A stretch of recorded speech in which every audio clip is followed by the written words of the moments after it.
Greetings, ladies and metal gents, and welcome to this latest edition of Read TFOS, where I take old stories I've narrated and update into modern audio standards. This particular story is called Because Someone Had To, and is a 7-part series, this being the 6th part out of the 7. There is a playlist listed down below in the description if you are interested. Anyways, on to the story. The Kiltan child's carapace rattled as its plates flexed and clacked together nervously. Even the children knew what the humans had lost in the war. Its mandibles clacked, and an uncertain hiss followed, as the child struggled to understand how to word its question. So the teacher continued, taking the class's attention away from the shaken Kiltan child. Children were mean, even alien children. The humans didn't fight just with ships and guns. Their most dangerous weapon to the council was words. Freedom, equality, rights. Ideas are much harder to fight. None of the council could have imagined the war with the Terrans would last so long. Fleets had been shattered in the voids of space. Worlds had been burned under the fire of Senate species guns. The horrors of biological warfare, the devastation of nuclear fire. But always felt on distant, once human worlds, as the Terrans were pushed back, demanding blood for every foot they lost. After 10 years, the protests and riots had begun amongst the Senate worlds, civilians and slaves crying out against the war. Higher taxes, forced conscription, rationing, smuggling became rampant. The very pirates the council's patrol ships had once hunted had been left unchecked as the patrol fleets were drawn into the conflict. And with the rise of the black market and smuggling rings, the Terrans' war opened onto a new front. Council propaganda spoke of grand victories and the ever-nearing end of the war. The arrogant humans were surrendering by the millions, entire planets throwing off the yoke of an oppressive government to submit to their rightful place at the feet of the Council and Senate. The humans smuggled in unfiltered footage of the battles that were raged, of field hospitals where human and Senate-free crews were tended, combat reporters interviewing defectors and rebels that had joined the human cause for freedom in the galaxy. It was propaganda in its own right, but its impact grew with every passing month. Every loved one conscripted to the cause, every missed meal or confiscated convenience taken to the war effort and never seen again, except occasionally on the pirate smuggled videos from the humans. Someone's lost loved one would be seen in a human camp, healthy and well-fed.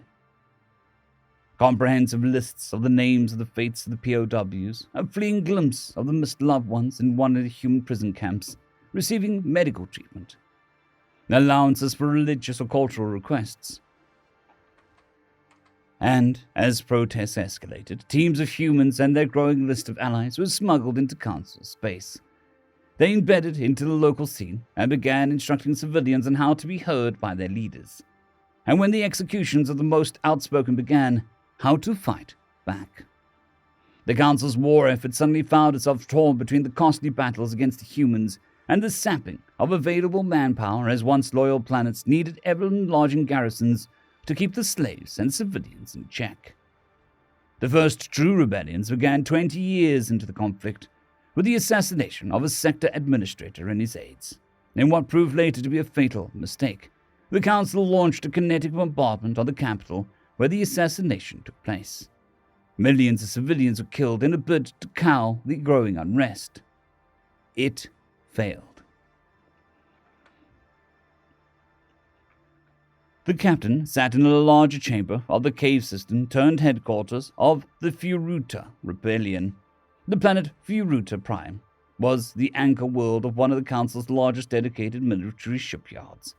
Even in the green-tinted light of day, the massive orbital shipyards could be seen around the planet's rocky moon overhead.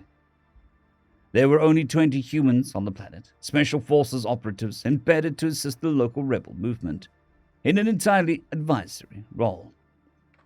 It was up to the people of Furuta to strive for their own freedoms and equality. The entire human strategy of grassroots and populist movements that belonged to the people it sought to free. The war was into its 24th year. Hundreds of Senate planets were torn apart by rebellion. Senate warships had gone rogue, some falling to piracy, and others to raising the flag of rebellion. But the Council's war against the humans continued to progress, with the colonies of Alpha Centauri and the shipyards in Bernard Star having fallen to their fleets.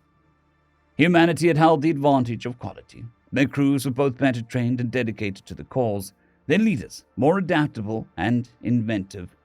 Human military and technical sciences had far outstripped the Council's and Senate races even before the conflict had begun, and had only continued to advance. But they were only one people, a handful of planets compared to what was held under the Council's talons, which had held the advantage of quantity. He was tasked to advise the Feruta Rebellion. Small teams were seated around the planet, working diligently to train rebel fighters, offering a wealth of experience to their planning sessions, and helping guide the propaganda campaign on the planet. But at the end of the day, the fight was led by the people of Feruta, as was the case on 100 planets across Council space. In an adjacent chamber, a captured military shuttle was being prepped. The rebels had worked hard to prepare for what was to come, a daring raid on the lunar shipyards, a strike to cripple their manufacturing capability. A flotilla of pirate raiders waited in the system's inner asteroid belt, ready to unleash an ancient human weapon on the shipyards, once the rebel team had crippled its central computer and defensive capabilities.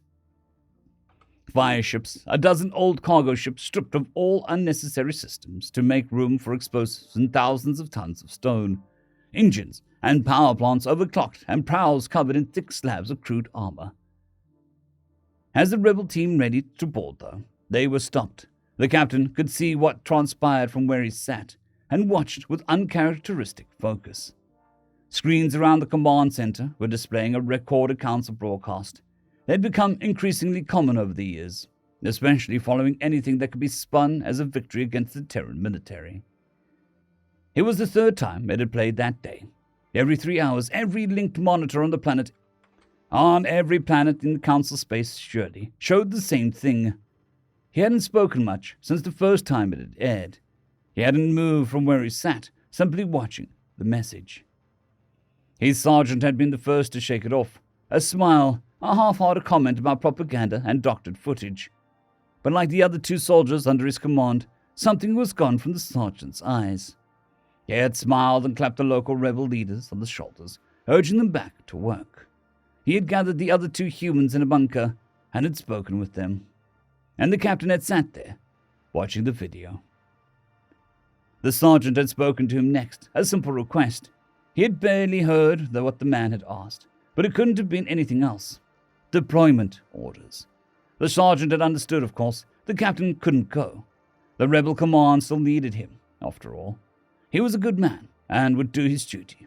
He had to do his children proud, so that he could face them one day with his head held high.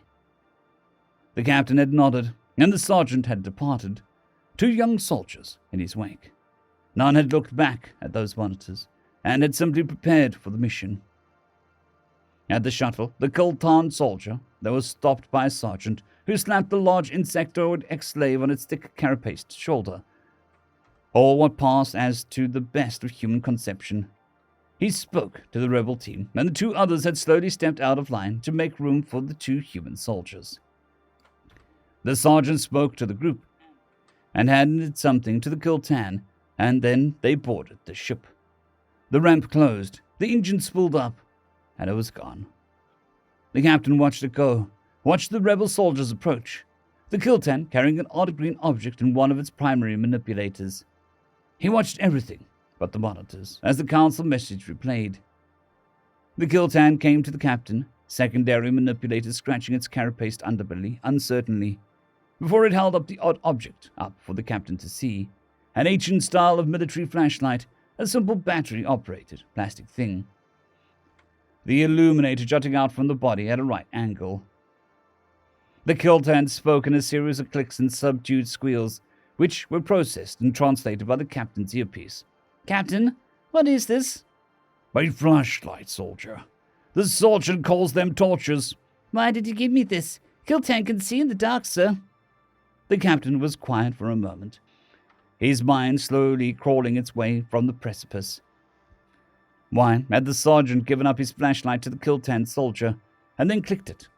The captain's gaze snapped towards where the shuttlehead sat, and he couldn't help but smile, if only for a moment.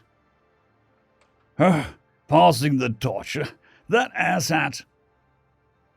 On the monitors, Asia Minor could be seen from orbit. Flashes of light and black smudges of smoke marred the horizon line between day and night. Senate ships sat in high orbit, raining fire onto the birth world of humanity. Counselor, we are receiving incident reports from 7th Sector administrators. The Siluan's counselor looked up from his meal, his sharp-fanged snout smeared with blood and saucers. What now? More fuel shortages? Another failed rebel raid? I do not care. We are celebrating, Captain. The smaller creature fidgeted uncertainly, the long hairs on its ears laying back in fear. But the officer pulled forward. Its reports were too important. The Furita lunar shipyards are destroyed, Counselor. The sector administrator reports that most of the 117th punitive fleet was lost in their moorings. The Siluan's counselor froze, staring with cold eyes at the captain. What? There's more, Counselor. The Henstone Prime Naval Station lost. Sultani manufacturing yards overrun. We've lost contact with the Rurilla Prime Sector Administrator's Palace, and the garrison has fallen. Jericho Prime. End of chapter. I would just like to thank the T5 supporters. Bushmaster 117, Caspar Arnholtz, Drakzoon WRE, Elijah Silvercross, Gray, John Carrington, and Severin Cerberus. Thank you very much.